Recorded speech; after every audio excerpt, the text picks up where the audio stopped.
అన్న ఎట్లా ఉందన్న ఇప్పుడు రాష్ట్రంలో బీఆర్ఎస్ పార్టీ పరిస్థితి అంటే మీరు ఏం చెప్తారు? డెఫినెట్గా తెలంగాణ రాష్ట్రంలో తెలంగాణ ఎజెండాను, తెలంగాణ అస్తిత్వాన్ని, తెలంగాణ ఆకాంక్షల్ని కాపాడేది, గుండె కత్తుకునేది గులాబీ జెండా అని చెప్పేసి తెలంగాణ ప్రజల్లో ఉంది. ఈ రోజుకి అయ్యో కేసీఆర్ గారిని కోల్పోవడం ఏందనేటువంటి భావన తెలంగాణ ప్రజల్లో గుండెల్లో ఉంది. కాబట్టి మళ్ళీ ఎప్పుడు ఎలక్షన్ జరిగినా కూడా గులాబీ జెండాను గుండె కత్తుకోవాలనే ఆలోచన విధానం ప్రజల్లో కనపడతా ఉంది. మేము వాళ్ళ దగ్గరికి వెళ్ళినప్పుడు, అంటే ఇక సుమారు 6 నెలల రోజులుగా ప్రజల్లో తిరుగుతున్నప్పుడు ఆ ప్రజల నుంచి వచ్చే స్పందన కావచ్చు, ఆ ప్రజల నుంచి ఇప్పుడున్న ప్రభుత్వం మీద చేస్తున్న విమర్శలు కావచ్చు, అయ్యో కేసీఆర్ గారిని కోల్పోతామనే భావన తెలంగాణ ప్రజల్లో కనిపిస్తుంది. ప్రశాంత్, మీరు ఇలా అంటున్నారన్న, నిజంగా మీరు మీ ఓటమికి గల కారణాలకు సంబంధించి పోస్ట్ మార్టం ఏమైనా చేసుకున్నారా పార్టీలో? 100% ఒక గులాబీ జెండాకు గెలుపోవటములు అనేవి కొత్త కాదు. గులాబీ జెండా కింద పడ్డ ప్రతిసారి అనేక రకాల సమీక్షలు జరుపుకుంటుంది. ఆ కింద పడడానికి కారణాలు తెలుసుకుంటుంది. ఆ కారణాలు ఏ రకంగా వచ్చినాయనే అంశాన్ని ఖచ్చితంగా డెఫినెట్గా తెలుసుకుంటా ఉంటాయి. ఎందుకంటే తెలంగాణ ఉద్యమ అజెండాతో ముందుకు పడ్డటువంటి గులాబీ జెండా, ఈ గులాబీ జెండా అనేక సార్లు ఒడిదొడుకులు ఎదుర్కొంది. ఆ ఒడిదొడుకులలో కింద పడ్డ ప్రతిసారి ఫినిక్స్ పక్షిలాగా పైకి ఎగిన సందర్భాన్ని గుర్తు చేస్తూ ఉన్నా. అనేక సార్లు, 1 కాదు 2 సార్లు కాదు. ఒకసారి అయితే 2009లో తెలంగాణ రాష్ట్ర సమితిని ఉండనియొద్దని చెప్పేసి ఆ రోజు ప్రభుత్వాలు ప్లాన్ చేస్తే మళ్ళీ గులాబీ జెండా మళ్ళీ పైకి ఎగిరింది. మళ్ళీ ఈ గులాబీ జెండా ప్రజల గుండెల్లో నిలిచింది. మళ్ళీ తెలంగాణ వాదాన్ని నెత్తినకెత్తుకొని ఇలా ముందుకు పోతున్న సందర్భాన్ని గుర్తు చేస్తా ఉన్నాం. కాబట్టి గులాబీ జెండాకు ఈ తెలంగాణ రాష్ట్రం ఉన్నన్ని రోజులు తెలంగాణ ప్రజల గుండెల్లో ఉంటుంది తప్ప కింద ఉండదని నేను అంటా ఉన్నాను. అన్న, పెద్ద ఎత్తున ఒక చర్చ జరుగుతూ ఉంది. నిజంగా మీరు ఇప్పుడు అన్నారు బీఆర్ఎస్ పార్టీకి సంబంధించి కేసీఆర్ మీద ఏం కోపం లేదు, కానీ అయినా కూడా మమ్మల్ని ఓడగొట్టారు అనేది మీరు చెప్తా ఉన్నారు. కానీ దీనికి గల కారణం మీకు మీరు ఎగ్జాక్ట్గా చెప్తున్నా, అంటే మీరు పోస్ట్ మార్టం చేసుకున్న దాంట్లో కంటే మీ ఏదైతే ప్రస్తుతం చెప్తున్న కాంగ్రెస్ పార్టీ మాత్రం చెప్తా ఉంది మీ అహం వల్లే మీరు ఓడిపోయారు అని. అంటే మీరు ఏం చెప్తారు? నిజంగానేనా మీ అహం వల్ల ఓడిపోయారు? ప్రశాంత్ గారు, నేనేమంటున్నంటే 100% కొన్ని అంశాలని వాస్తవాలుగా చెప్పాలి.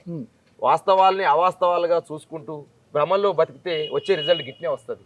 కాబట్టి ఖచ్చితంగా ఇవాళ బీఆర్ఎస్ పార్టీ తెలంగాణ ప్రజలతో ఉన్నటువంటి పేగుబంధం ఏదైతే ఉందో ఆ పేగుబంధం ఎందుకు డిస్కనెక్ట్ అయిందో ఇలా చర్చించుకోవాల్సిన అవసరం ఉంది. ఇలా తెలంగాణ ప్రజలు కేసీఆర్ని ఒక హీరో లెక్క చూశారు. తెలంగాణ వాదానికి బ్రాండ్ అంబాసిడర్గా చూశారు.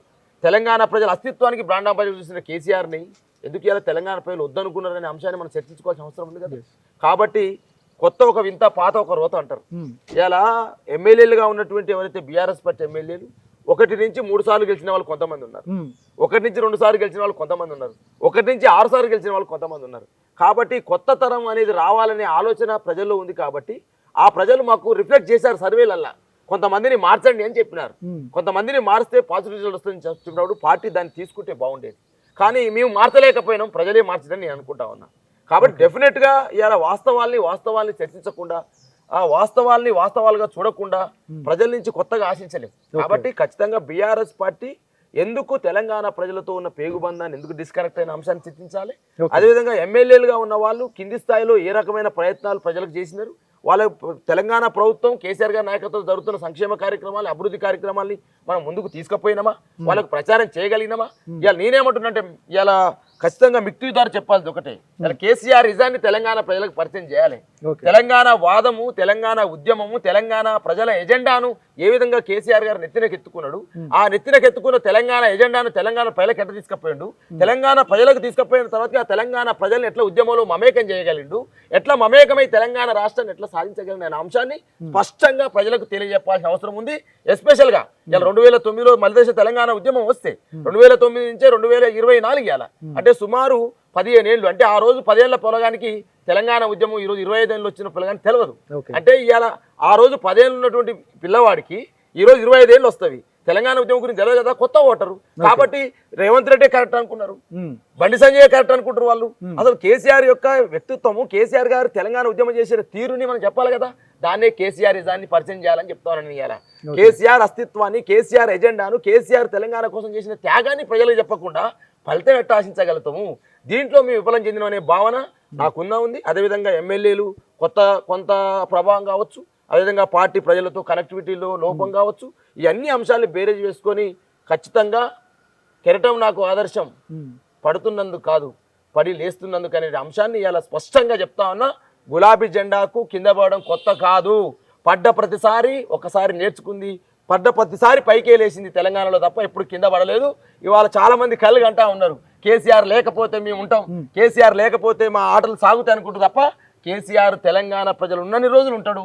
కేసీఆర్ తెలంగాణ రాష్ట్ర అస్తిత్వానికి ఒక బ్రాండ్ అంబాసిడర్ అని చెప్తాను నేను మీ ద్వారా. ఇక పొలిటికల్ సర్కిల్లో ఒక వార్త మాత్రం చక్కర్లు కొడతా ఉంది, దూదిమెట్ల బాలరాజ్ యాదవ్కు ఎంపీ టికెట్ రాబోతుంది. ఇది నిజమా? ప్రశాంత్, రాజకీయాల్లో చేస్తున్నప్పుడు నేను పెద్ద వ్యాపారవేత్త కుటుంబం నుంచి రాలే. ఓకే. రెండో అంశం, నేను రాజకీయ కుటుంబం నుంచి అసలే రాలే. కానీ తెలంగాణ ప్రజల మీద, రాజకీయాల మీద నాకు మంచి ప్రేరణ ఉంది.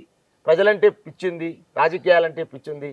రాజకీయాల ద్వారా ప్రజలకు సర్వీస్ చేయాలని ఆలోచన ఉంది. వాస్తవానికి నేను డాక్టరేట్ని, నా భార్య డాక్టరేట్, ఇద్దరము ఉస్మానియా తెలంగాణ ఉద్యమంలో ఉన్నాం, ఇంటర్ కాస్ట్ మ్యారేజ్ చేసుకున్నాం. కానీ మాకు రాజకీయాల్లో ఇవాళ ప్రొఫెసర్ అయిపోతే మాకు కూడా 2 లక్షల రూపాయలు సంపాదించుకోవచ్చు. కానీ సంపాదించుకోవడం ద్వారా వచ్చే తృప్తి, ప్రజలకు సేవ చేసిన ద్వారా వచ్చే తృప్తితో పోల్చుకున్నాం మేము.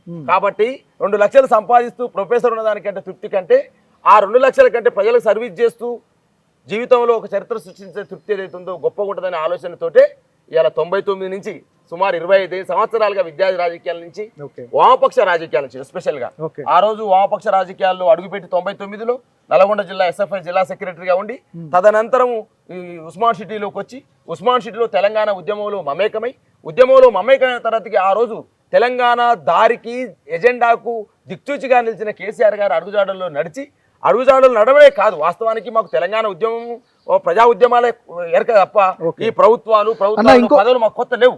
ఇంకొకటి ఏంటంటే రాజకీయాలంటేనే ఎవరేమనుకున్నప్పటికీ కూడా ఆర్థిక వనరులతో ముడిపడి ఉంటాయి. నిజంగా మీరు ఒక సామాన్య మధ్యతరగతి కుటుంబం నుంచి వచ్చారు, ఇప్పుడేమో ఎంపీ టికెట్ కావాలని మీరు అంటున్నారు. ఒకవేళ మీకు ఎంపీ టికెట్ వస్తే ఇప్పుడున్న ప్రస్తుత సమాజంలో ఇక మీరు ఆ పోటీతత్వాన్ని నిజంగా వారు పెట్టే అమౌంట్కి సంబంధించి ఏదైతే వారు డబ్బులు పూర్తిగా ఎరవేసి పూర్తిగా ఓట్లు కొనే పరిస్థితి ఉన్న ఇప్పుడు ప్రస్తుత సిచ్యువేషన్స్లో వాటిని తట్టుకునే పరిస్థితి ఉందా మీకు? నేను ఏమంటున్నా ప్రశాంత్, భారతదేశంలో ఒకవేళ ప్రధాని కావాలనుకుంటే అదాని అమ్మాయినే కావాలి, పైసలతో ప్రధాని కావాలంటే. ఓకే. ఇలా మోదీ ప్రధాని కాడు. భారతదేశంలో ఒకవేళ ప్రధాని అనే పోస్ట్ కావాలంటే ఫస్ట్ మోదీ అంబానీకి ఇవ్వాలి, అదానికి ఇవ్వాలి సెకండ్ స్థానం. కానీ ఇలా ప్రధానమంత్రి మోదీ ఎట్లేండు. అదేవిధంగా ఈ రాష్ట్రంలో ఒకవేళ ముఖ్యమంత్రి కావాలనుకుంటే మెగా కృష్ణారెడ్డి అనే కావాలి, మైహోం రామేశ్వరం అన్న కావాలి. మరి కేసీఆర్ రేవంత్ రెడ్డి గారు కదా. కాబట్టి అదేవిధంగా ఇలా దేశంలో చూడండి మీరు, జిగ్నేష్ మెహానీ, అదేవిధంగా కన్నయ్య కుమార్ అనే వాళ్ళు పైసలుండి రాజకీయాలకు రాలే. ఇలా ప్రజల మనసును చూరగొనాలి, ప్రజలకు ఏం కావాలో వాళ్ళ వైపు పనిచేయాలి, ప్రజల ఆకాంక్షల కోసం ప్రజల అభిరుచుల మీద పనిచేస్తే పైసలు అనేవి ప్రధానం కానేది నా ఎజెండా. మీరు కూడా లెక్క చేయండి. ఇలా రాష్ట్ర శాసనసభలో 119 మంది ఉంటే ఎంతమంది శాసనసభ్యులకు 100 కోట్లు ఉన్నాయో ఆలోచన చేయండి. ఎంతమంది రాజ్యసభ సభ్యులకు 100 కోట్లు ఉన్నాయో. డాక్టర్ కేశవరావుకు ఏ పైసలు ఉన్నాయి, డాక్టర్ బండా ప్రకాష్ ముదిరాజుకి ఏ ఆస్తులు ఉన్నవి, డాక్టర్ అదేవిధంగా మన బడుగుల లింగయాదవ్ గారికి ఏ ఆస్తులు ఉన్నాయి. వాస్తవంగా మనం ఏం చేస్తున్నామంటే 1-2% ఉన్న రాజకీయ నాయకుల యొక్క డబ్బును చూసి రాజకీయాలంటే డబ్బు అని చెప్పేసి ఆలోచన చేస్తూ ఉన్నారు. ఇలా వ్యాపారాల నుంచి వచ్చినటువంటి రాజకీయ నాయకుడు 5 సంవత్సరాలు ఉండొచ్చు, కానీ ప్రజల నుంచి వచ్చిన నాయకుడు ప్రజల గుండెల్లో స్థిరకాలం ఉంటేనే ఆస్తులు చేస్తా ఉన్నాను. నేనేమంటున్నానంటే ఆస్తులు సంపాదించడం కాదు, ఈ రాజకీయాల్లో ఆప్తులు సంపాదించుకోవాలి. ఆ ఆప్తులు నీవు సంపాదించుకుంటే ప్రజల గుండెల్లో చిరకాలం ఉంటావు. నేను ఇలా ప్రజల ఆప్తుల్ని సంపాదించుకున్న, ప్రజల్లో ప్రేమను సంపాదించుకుని రాజకీయాల్లో 25 సంవత్సరాలుగా ఉన్నాను. నాకు ఆస్తిపాస్తులు లేవు కదా, మా అమ్మ నాన్న రాజకీయ నాయకులు అంతకంటే కాదు కదా. ఇలా ఒక చిన్న విద్యార్థి నాయకుడు తెలంగాణ ఉద్యమంలో భాగస్వామ్యమై వామపక్ష విద్యార్థి రాజకీయాల నుంచి యూనివర్సిటీకి వచ్చి మరి ఇలా ఎందుకు ఇలా ఒక రాష్ట్ర స్థాయి కార్పొరేషన్ చైర్మన్ కాగలిగింది కేసీఆర్ గారి ఆశీర్వాదంతో. కాబట్టి ఇలా ఏదైతే ఈ స్టేట్మెంట్ నడుస్తా ఉందో దీన్ని నేను ఇలా యువతకు నేను ఇలా మిక్టీ ద్వారా అందిస్తా ఉన్నా.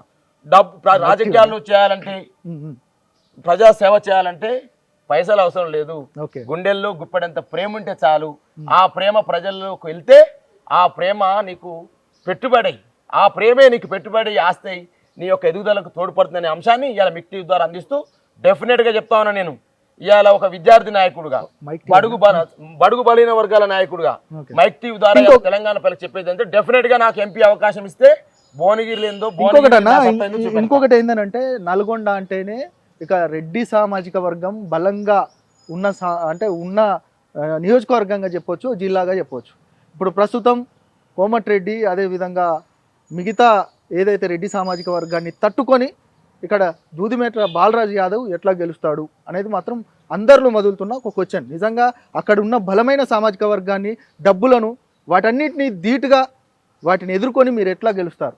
అంటే మీరు ఏం చెప్తారు? ఇప్పుడు ప్రశాంత్ గారు ప్రధానంగా ఇలా డబ్బు అనేది అంశాన్ని ముందు తీసుకొచ్చి రాజకీయాల్లోకి రావాలనుకున్న యువతకు కావచ్చు, డబ్బులు లేకుండా ప్రజాసేవ చేయాలనేటువంటి ఎవరైతే రాజకీయ నాయకులకు మనం వెనకనెట్టడం అవుతుంది. కాబట్టి ఇలా కోమరెడ్డి వెంకరెడ్డి కావచ్చు, రాజగోపాల్ రెడ్డి కావచ్చు, వాళ్ళందరికీ డబ్బులు మొదటి నుంచి కోమరెడ్డి వెంకరెడ్డి డబ్బులు ఏం లేవు. రాజగోపాల్ రెడ్డి వ్యాపారాల ద్వారా ఉన్న పైసలు చూసే వెంకరెడ్డి పైసలు ఉన్నారు. వాస్తవంగా వెంకరెడ్డి కూడా పైసలు లేని వాళ్ళే వాస్తవంగా. కానీ వెంకరెడ్డి కూడా రాజకీయాలు నిలగలుగుతున్నాడు కదా. రాజగోపాల్ రెడ్డికి వ్యాపారం ఉండొచ్చు, కానీ కోమరెడ్డి వెంకరెడ్డికి పైసలు లేవు కదా. కాబట్టి ఇలా పైసలు లేకుండా రాజకీయాలు చేసే వాళ్ళ సంఖ్య ఎక్కువనే ఉంది వాస్తవానికి. కానీ నేనేమంటున్నంటే ఇలా ఒక ప్రవాహం వెళ్తా ఉంటది. ఆ ప్రవాహం బాగా అయినప్పుడు అన్ని కలిసి వస్తాయి. దాంతో దూదిమెట్ల బాలరాజ్ యాదవ్ అనే ఒక చిన్న కాలువలో ఆ కాలువలు అన్ని కలిసి ప్రవాహం అయినప్పుడు ప్రజలంతా కలిసి రావాల్సిందే. ఖచ్చితంగా ఈ ప్రజలంతా కలిసడం కోసం నా చిన్న కాలువ ప్రయాణిస్తా ఉంది. ఈ చిన్న కాలువ కాస్త 30 ఏళ్లలో ఇవాళ 25 ఏళ్ళు, ఇంకొక 30 ఏళ్ళు రాజకీయాల్లో ఉంటే నేను డెఫినెట్ గా ఇది పెద్ద ప్రవాహం కాగలుగుతుంది తెలంగాణ జిల్లా, తెలంగాణ రాష్ట్రంలో. డెఫినెట్ గా నేను ఇవాళ చెప్తా ఉన్నా క్యాస్ట్ ప్రస్తుతం ఇలా డెఫినెట్ గా రాజకీయాల్లోకి వచ్చే సందర్భంలో ఏదైతే ఇవాళ నేను వచ్చిన బీసీ సామాజిక వర్గం ఉంది, ఇవాళ భువనగిరి పార్లమెంట్ నేను అడుగుతా ఉన్నాను. అధిష్టానం ముందు నా ప్రతిపాదన పెట్టాను. ఇవాళ 12 లక్షల ఓట్లు పోల్ అవుతా ఉన్నాయి భువనగిరి పార్లమెంట్ లో. 8,15,000 పైచిలకు ఓట్లు బలహీన వర్గాల ఓట్లున్నాయి. అందులో బీసీలలో అత్యధికంగా గొలకురుమల ఓట్లు 2,65,000 ఓట్లున్నవి, మాదిగల ఓట్లు 2,40,000 ఓట్లున్నవి. అదే విధంగా ఈ విధంగా మైనార్టీల ఓట్లు ఇవన్నీ చూస్తా ఉన్నాం.